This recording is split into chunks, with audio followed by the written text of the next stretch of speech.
Beyond Barbarossa, Episode 89, The Battle of Belgrade.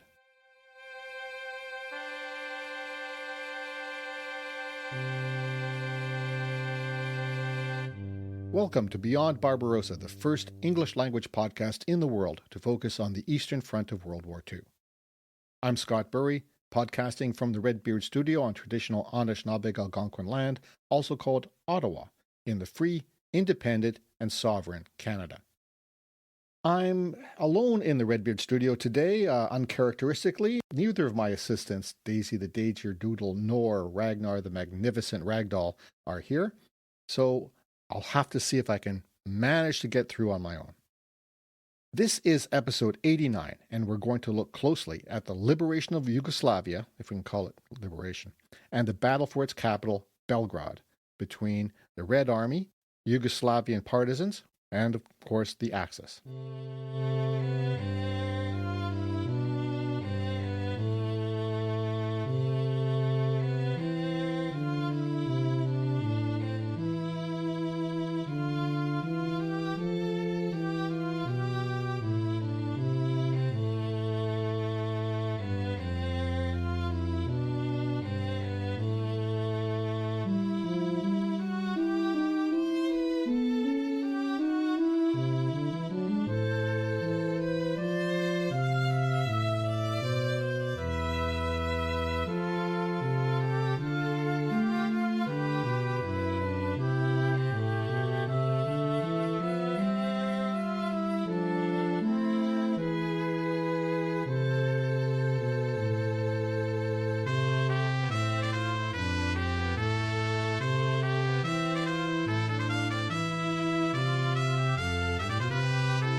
As much as this podcast attempts to present the story of the Eastern Front chronologically with an 81-year delay, the autumn of 1944 presents a special problem, with so much happening across a vast territory, virtually all of Eastern Europe. So many operations overlapping in time and space and all affecting each other. All that to explain why the past several episodes, even though I'm trying to do this chronologically, they've all been focused on operations happening at the same time from September to November 1944.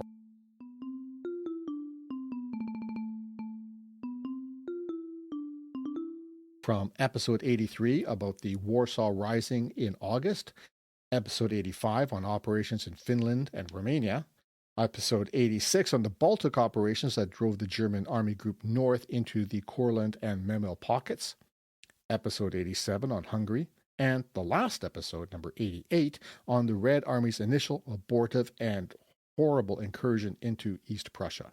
All these were overlapping operations, each one starting before the previous one ended, which underscores the immense size of the Red Army and massive resources it could bring to bear on multiple, huge operations simultaneously. So this episode, we're not going to have our usual feature, what else is happening in the war, because we're still talking about the same period as the past several episodes, the autumn of 1944. I'll just summarize quickly. In Europe, the situation is this. The Western Allies have liberated most of Italy, almost into the Po River Valley. British and Free Greek forces, who were still divided amongst themselves, but anyway, have driven German occupiers out of Greece. Canadians have liberated Belgium and are pushing into the Netherlands. And the Americans are approaching the pre-war French-German border.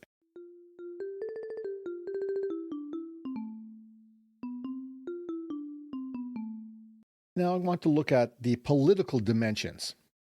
The political dimensions of the Second World War on the Eastern Front were always underlying drivers of the action. For example, episode 83, Warsaw Rises, was the story of the Warsaw Rising from August to September, encouraged by the Allies, in particular Moscow, through a series of radio broadcasts. The Polish Home Army, the biggest and the most organized national resistance force in Nazi-occupied countries in the war, rose in rebellion against its brutal occupiers. This began on the evening of 1st of August, as the Red Army reached the Vistula River across from the Polish capital, and even as units of the Moscow-backed and controlled Polish People's Army entered Warsaw's eastern suburbs. The Home Army hoped that the Red Army would continue its sweep westward, driving the Nazis out, so they needed to assert control on behalf of the legitimate democratically elected government of Poland, which was then in exile in London. It was only if they could do this before the Soviets took power, they could make sure that their new liberated government was a government of Poland, not a Moscow puppet. The rising didn't quite work out that way.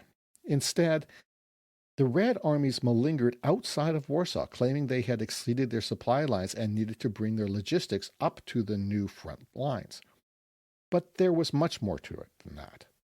It's clear that the Soviets intended to have the Poles and Germans wear each other out in Warsaw, clearing the way for an easy victory for themselves and the establishment of a Moscow puppet in Warsaw. They did not let Western allies use air bases in Soviet-occupied southeastern Europe, nor allow British nor American planes land to just refuel there, which would allow them a longer flight with more payload to bring munitions, weapons, or supplies for the Home Army. Now ensued a very strange episode, one largely ignored by mainstream Western historians, or at least the Hollywood version, and it certainly wasn't in the history that I learned in high school. On 9th October 1944, UK Prime Minister Winston Churchill arrived in Moscow to meet with Soviet dictator Joseph Stalin by himself, without Roosevelt, the other and arguably most important of the big three leaders. This is very strange when you consider how opposed Churchill was to communism before the war, as well as after. At other times, he had described the Soviet system as Bolshevism and baboonery. Love that word. But here he was in October 1944, meeting with Stalin privately. He refused to have the American ambassador to the USSR, Roosevelt's right-hand man, Averell Harriman, sit in on these meetings. Churchill said, quote, he did not want this to prevent intimate talk between Marshal Stalin and himself, end quote. In their private meeting, Churchill presented what he called a naughty document. Not what you're thinking. This document was written in pencil on a small piece of paper. It's something that he jotted down, apparently, on the flight from London to Moscow. The idea was it divided Eastern European countries, or the control of these countries, following the end of the war between the UK and the USSR after the war. What distinguished Churchill's proposal from the earlier Molotov-Ribbentrop Pact at the beginning of the war, which also divided the control of Eastern European countries between two other countries, more powerful countries, was Churchill's proposal was a lot more complicated. Instead of assigning a small country to the control of a superpower outright, even though it's at this point questionable, or even less than questionable, whether the UK would remain a superpower in the world, but at any rate, Churchill's proposal was that Britain and the USSR would have varying proportions of influence over countries in Eastern Europe. For example, Churchill proposed that the Soviets would have 90% predominance or control over influence in Romania, where the UK got the remaining 10%. On the other hand, the UK would have 90% of the say in Greece, and the Soviets 10%. The two Entities, empires, would share 50-50 power in Hungary and Yugoslavia, and the USSR would have 75% of the power in Bulgaria. I have no idea how this influence sharing would work practically, but Stalin apparently liked the idea. He signed off on it in pencil. To quote from author, historian, and podcaster Giles Milton in The Stalin Affair, The Impossible Alliance That Won the War, Churchill was correct to call it a naughty document. Neither the people nor parliaments of Central or Eastern Europe had been consulted about such a sweeping proposition, nor indeed had the PM discussed it with his cabinet, and Roosevelt himself was completely oblivious to Churchill's extraordinary proposition. With that one small slip of paper, and in barely any time at all, he was sealing the fate of millions of newly liberated people. End quote. The attitude displayed by this episode played out in real terms in the autumn of 1944 when it came to the issue of post-war Poland.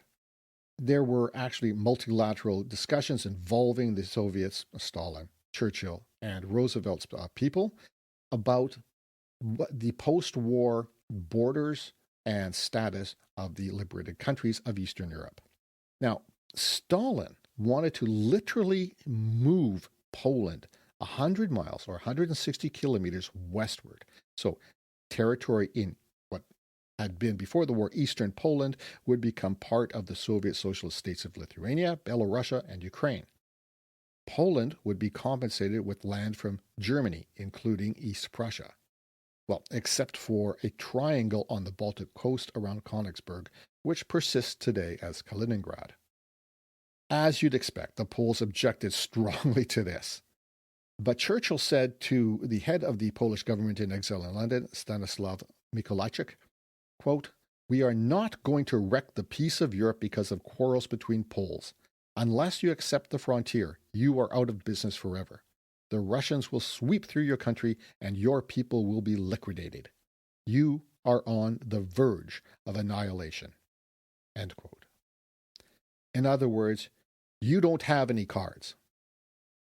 History doesn't repeat, but it rhymes.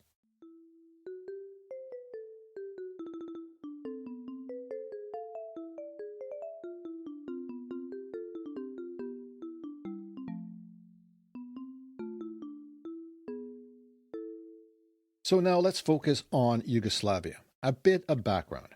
Yugoslavia, before the Second World War, was a kingdom formed by the unification of the Kingdom of Serbia with certain sections of Austria-Hungary that was broken up following the First World War. The Serbian royal family became monarchs of the Kingdom of Serbs, Croats, and Slovenes. Their first king, Peter I, renamed the country Yugoslavia officially in 1929. It means Land of the South Slavs. And it was already called that colloquially. He just made it official. Thankfully, much less of a mouthful. Peter I died in 1921. His son became King Alexander I, and he was assassinated in 1934. His son, Peter, was 11 at the time, so Alexander's cousin Paul became regent until 1941, when Peter came of age. As you know, this was a stressful time in Eastern Europe. In Yugoslavia, there was intense ethnic strife between Serbs and Croats. Some things never change, leading to subdivision of the country with almost independent or autonomous regions for Croats, Slovenes, and so on. Meanwhile, the Yugoslavian government was trying to recover from the Great Depression through closer ties with Germany and Italy. On 25 March 1941, the Yugoslavian government signed the Tripartite Pact under great pressure. So the Tripartite Pact was, of course, the alliance between Germany, Italy, and Japan, which we mostly call the Axis now. This signature, this acquiescence to Germany, sparked massive protests in the capital, Belgrade. 2 days later, a military coup d'etat overthrew Prince Paul's regency and put Peter II on the throne. He withdrew de facto support for the Axis without formally renouncing membership in the Tripartite Pact. So, on 6 April 1941, the Axis invaded Yugoslavia, the Germans, more specifically. The Wehrmacht finished the conquest of this big country in less than 2 weeks. The royal family escaped to British Kenya, and the Germans divided Yugoslavia up. Hungary and Bulgaria, the Axis junior European members, all took parts of the country away. Italy added the governorship of Dalmatia along the Adriatic coast, plus nearly half of Slovenia, all of Montenegro, and parts of Kosovo and Macedonia to its holdings. Keep in mind that the Italians already had occupied Albania, another country to the south of Yugoslavia. This left Croatia as a nominally independent state with a king, Tomislav II, but it was really controlled by fascist Ante Pavelic.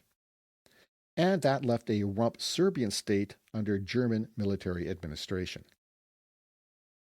What ensued was a confusing, messy war of occupation and resistance, typical of Eastern Europe during the Second World War. Resistance to German occupation was largely done by two main groups: the Chetniks, formerly the Yugoslav Army of the Fatherland, or JVUO, under General Draza Mihailovic. They were anti-German, anti-fascist, and anti-communist. The other major group were the communist partisans led by Josip Broz, called Tito, after Roman Emperor Titus. Formerly, they were called the National Liberation Army and Partisan Detachments of Yugoslavia, abbreviated in Serbo-Croatian as NOVJ, but I'll refer to them as the Partisans for the rest of this episode. Historian Antony Beevor describes the Partisans this way. Tito organized his forces into 1,000-strong brigades, but was wise enough not to attempt conventional military tactics. Discipline was strict, and no fraternizing was allowed between men and the large number of young women fighting in their ranks. By the autumn of 1942, Tito's partisans had virtual control in their mountainous region extending across western Bosnia and eastern Croatia, and he set up his headquarters in the town of Biha after expelling the Ustashi. End quote. The Ustashi being the Croatian Nazi collaborationist militia at the time. As you can imagine, there were major differences between the Chetniks and the Partisans, the most obvious being that the Partisans were communists and the Chetniks were anti-communist. As the war continued, and especially as the Soviets began to push the Germans back and come into Yugoslavia, the anti-communist Chetniks began to collaborate more frequently with the German and Italian occupiers. And the Western Allies shifted their support in the form of intelligence and drops of supplies fully to the communist partisans. Explains Antony Beevor. During 1942, ultra-intercepts and other reports indicated that Tito's forces were attacking the Germans, while the Chetniks waited. Attempts by SOE liaison officers, that's the Special Operations Executive, British intelligence basically, attempts by SOE liaison officers parachuted in to persuade the rival resistance movements to work together had little success. So, as Allied interest in the Mediterranean increased, once the Germans had been vanquished in North Africa, the British made contact with Tito. End quote. Beevor later adds, the British decided to aid the communists on the grounds that they were fighting harder. End quote. I'm going to turn now to another author that I really admire and depend on to help me research this podcast. Evan Mawdsley writes in Thunder in the East, the Nazi-Soviet War, 1941 to 1945, Yugoslavia was more important politically than militarily. A key factor was the radical program of the Partisans. This was a resistance movement very unlike that of the Home Army in Poland. Tito, the Croat Josip Broz, was a communist and former Comintern operative. The Partisans were able to secure a large region of the rugged country away from the main transport route, and in 1942 they created a prototype for successful resistance in the form of the Anti-Fascist Assembly for the Popular Liberation of Yugoslavia. An executive national committee for the liberation of Yugoslavia was set up under Tito at the end of 1943 to become the government of the liberated zone and the heir apparent to power once Germany was defeated. End quote. Throughout the war, the Partisans played an important role in tying down the Germans with multiple major resistance operations and attacks on German occupiers. By 1944, the Partisans numbered some 800,000 men organized into 4 field armies. In May 1944, the Wehrmacht planned a major operation, Russelsprung, or Knight's Move, as in chess, with the express purpose of killing Tito. This operation involved airborne parachute troops as well as ground troops, plus the Chetniks, the Yugoslavs opposed to Tito's communists. In May 1944, the operation started with a Luftwaffe bombing of the town of Drvar, where the Partisans had their headquarters, followed by an attack by the ground forces.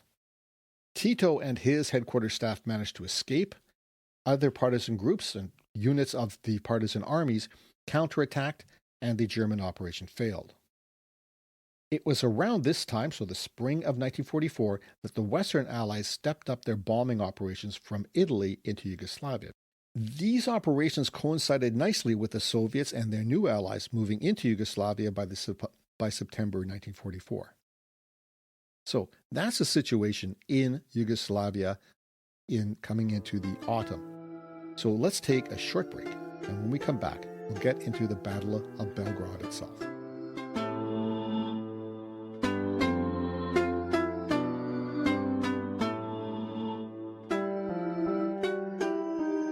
As Scott elegantly describes in each episode of Beyond Barbarossa, the war on the Eastern Front was truly gargantuan, both in terms of its geography and its destructiveness.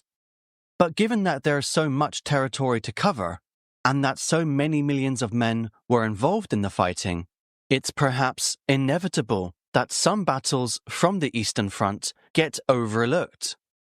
I'm David Sumner, and I'm the host of Europe at War, a weekly podcast exploring lesser-known battles and stories of the Second World War, with a particular focus on the Eastern Front.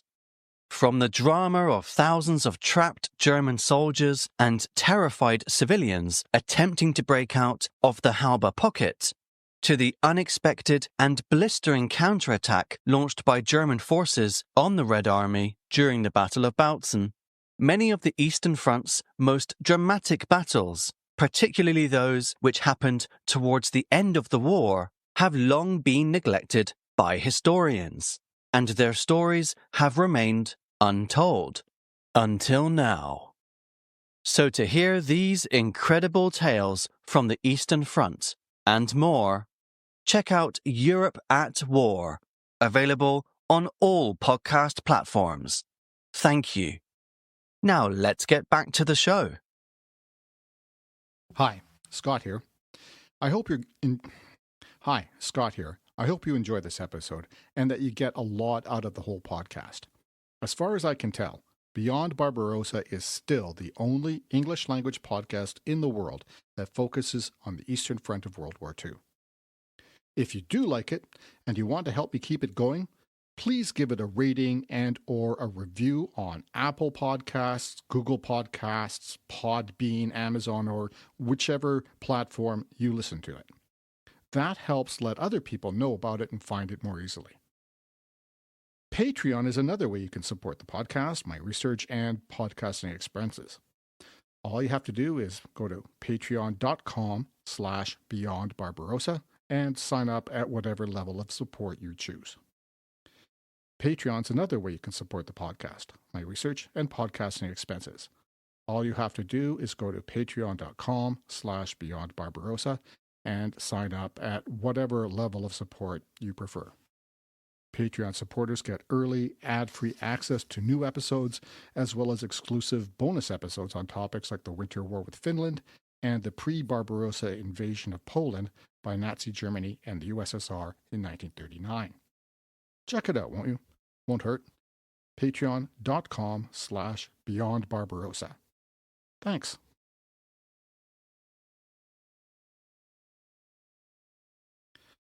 Hi, Scott here. I hope you're enjoying this episode and that you get a lot out of the whole podcast. Beyond Barbarossa is still, as far as I can tell, the only English language podcast in the world that focuses on the Eastern Front of World War II. If you do like it and you want to help me keep it going, please give it a rating or a review on Apple, Google, Amazon, Podbean, or whatever podcasting platform you listen to it on. That helps let other people know about it. Patreon's another way you can support the podcast, my research, and podcasting expenses.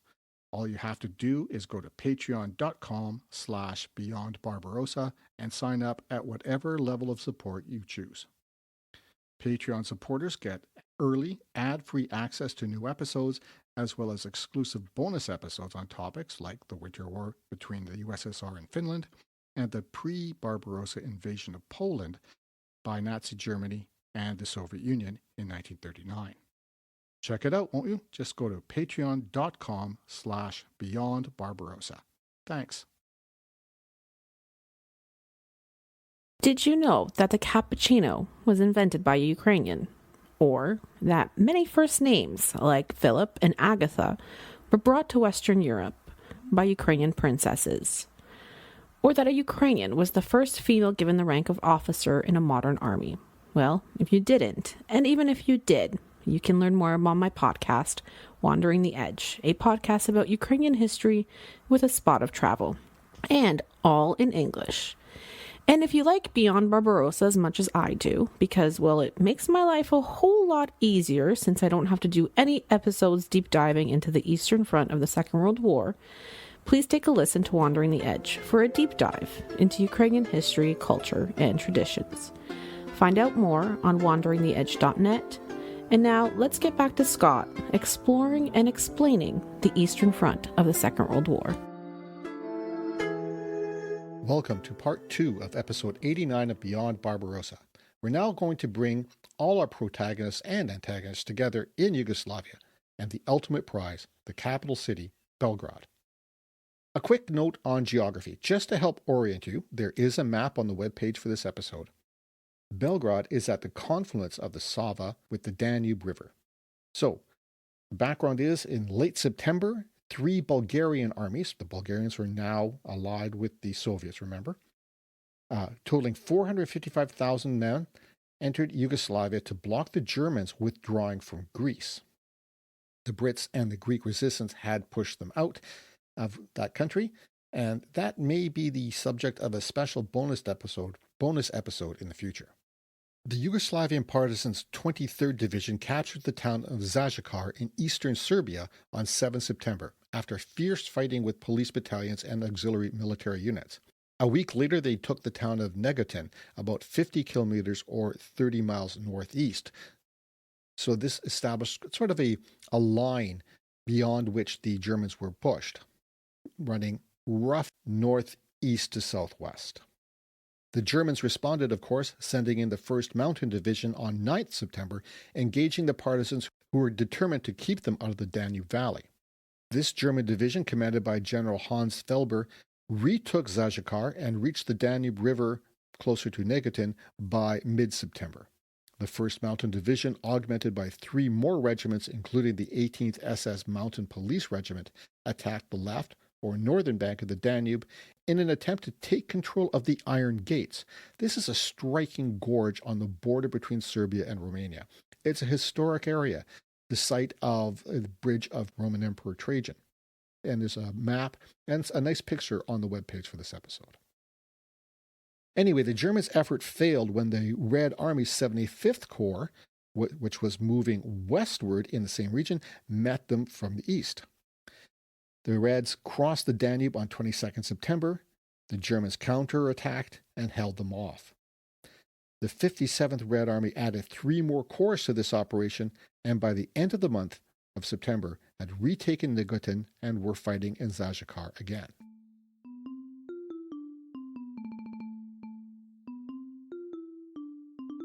On 8th October, the Bulgarian People's Army and troops from the Soviet Third Ukrainian Front crossed the pre-war border into Yugoslavia.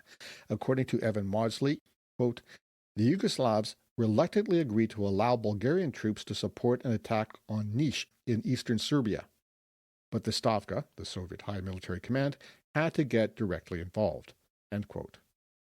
Crossing the pre-war Bulgarian-Yugoslavian border, the Red Army and Bulgarian armies encountered German defenses, but the Wehrmacht was more interested in withdrawing by now to more defensible positions farther west.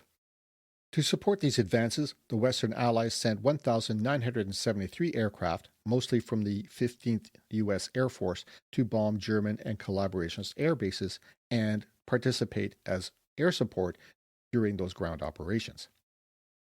The trouble was, this air support caused a number of friendly fire incidents where these US and UK planes mistakenly bombed Soviet and partisan forces.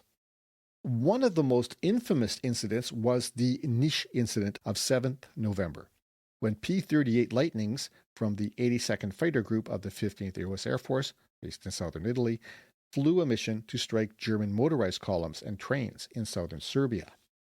Around 10 a.m. on the 7th, they attacked a column of vehicles moving from the town of Niš northward toward Belgrade. They strafed the column. By this time, though, the town of Niš was under Soviet control. The Red Air Force had an air base near the town. The commander of the 17th Air Army, General Vladimir Sudets, ordered the 886th Fighter Aviation Regiment to counterattack what he thought were German fighters from the Luftwaffe. The P-38 Lightning has an airframe similar in design to the Focke-Wulf FW-189. I put some pictures on the webpage for this episode so you can see this for yourself. Now, as the Soviet planes, the Yakovlev Yak-9s, approached the American P-38s, the Americans turned their fire on the Soviet planes, even though they are marked clearly with a great big red star on the sides. You can see that in the picture of the plane in the Russian Air Force Museum that I put on the webpage. One of the Yak-9s was shot down immediately. So a second flight of Yak-9s joined the fight, as did anti-aircraft fire from the Niš Air Base. They shot down one of the Lightnings and then one of their own planes. By the end of the fighting, 2 P-38s had been shot down, 3 Yak-9s, including the one brought down by Soviet anti-aircraft fire, and over 30 Red Army soldiers were dead on the ground, including Red Army General Grigory Kotov, killed in that initial American strafing run on the Red Army vehicle column. That was the Niš incident, which, as you can imagine, caused a huge international uproar. The U.S. officially apologized to the Soviet Union, stating that the incident was due to a, quote, grave error by American pilots sent to attack German forces, end quote. On 14 December, Averill Harriman, U.S. ambassador to the USSR, apologized to the Soviet government. To prevent further errors, the Soviets, Stalin, insisted on a clear line of demarcation between air operations of the two allies. In other words, you stay on your side of the line, we stay on our side of the line. We don't have these accidental encounters. And by the way, I get to keep all the territory my army's conquered.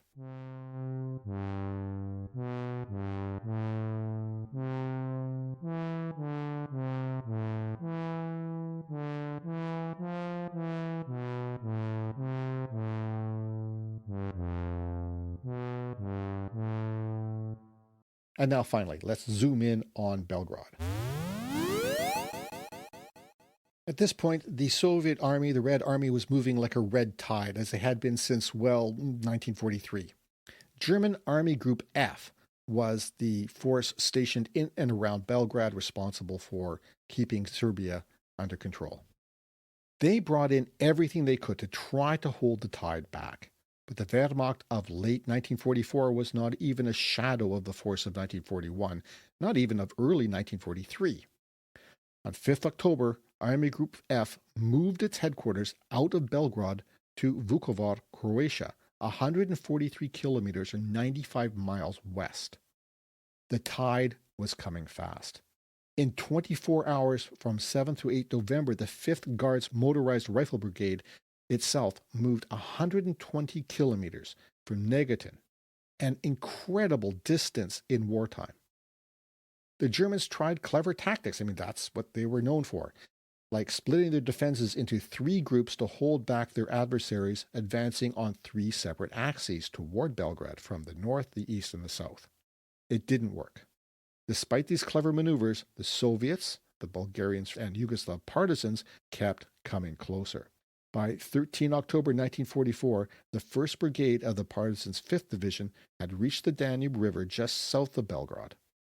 This advance cut off the 2nd Brandenburg Regiment of the 1st Mountain Division, the group mentioned earlier. Encircled, they tried to break out to the west, but suffered heavy casualties. From south of the city, the Red Army's 36th Tank Brigade charged in with Serbian soldiers riding on the tanks. At the same time, more partisans attacked from the west, By the end of the day, they overran a German garrison in Topola, a small town south of Belgrade. On 14 October, the Red Army's 4th Guards Mechanized Corps broke through the German defenses south of Belgrade. Meanwhile, the Partisans were moving in from south of the Sava River, which, as I mentioned, empties into the Danube River from the south at Belgrade. Meanwhile, other units of the Red Army were coming down from the north. The Germans knew it was hopeless. Army Group E, which was located more southward of Belgrade in Serbia and Kosovo, tried to evacuate along the Morava and South Morava rivers. But they were cut off by the partisan 13th Corps and 2nd Bulgarian Army. They ended up moving through Montenegro, very hilly, mountainous country, hence the name, to the south of Serbia, instead of where the German command needed them, north in Hungary. By 20 October, the Partisans and the Red Army completed control of Belgrade. To quote again from Evan Mawdsley, the German front in Yugoslavia then stabilized about 50 miles west of Belgrade and further south around Kraljevo. The railway had been cut, but the Germans were able to continue pulling their troops out of Greece along the Skopje-Kraljevo-Sarajevo road. End quote.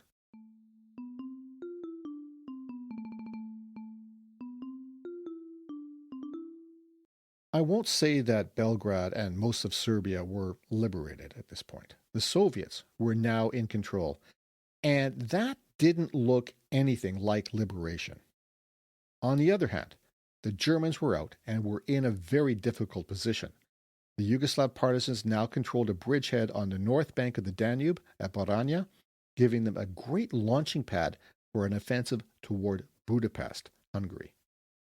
Of course, the cost was high, but not as high as in most other Soviet operations.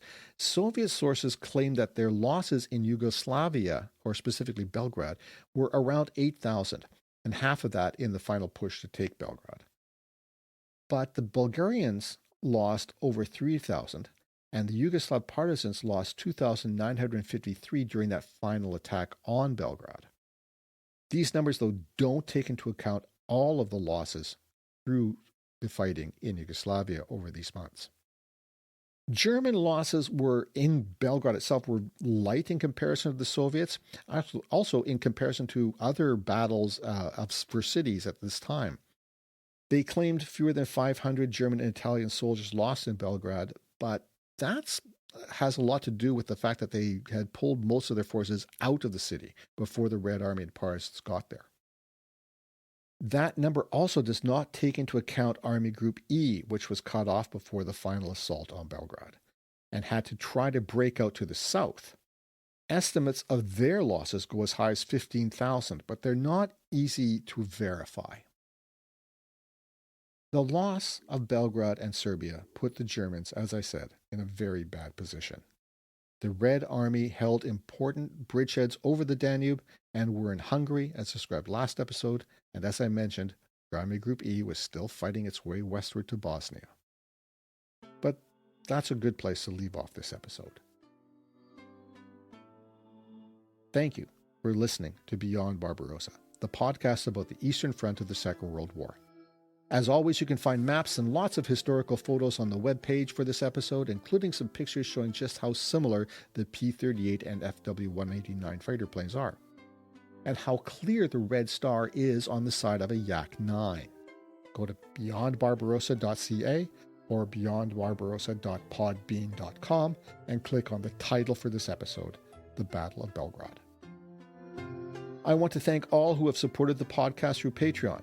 Until all Ukrainian refugees can return home safely, your financial support goes to charities that help Ukrainian refugees, as you can hear at episode 85. If you like this episode or the show itself, why don't you consider following Beyond Barbarossa on your preferred podcasting app? And if you have a moment, a rating or a review on whatever app you'd like to use really helps spread the word to others interested in this part of history. You have something to say, a comment, a question, you want to point out an error. I hope I didn't make any errors, but I am only human after all. So if you have something to say, reach me by email at scott@beyondbarbarossa.ca or through the Facebook Beyond Barbarossa page. You'll also find me, Scott Bury, author, on Blue Sky and Instagram. Original music was composed and recorded by Nicholas Bury. Morse code sound effect by Thane Brown. Other sound effects from Zap Splat. I'm Scott Bury. Until next episode, keep your paddles in the water. Slava Ukraina et vive le Canada.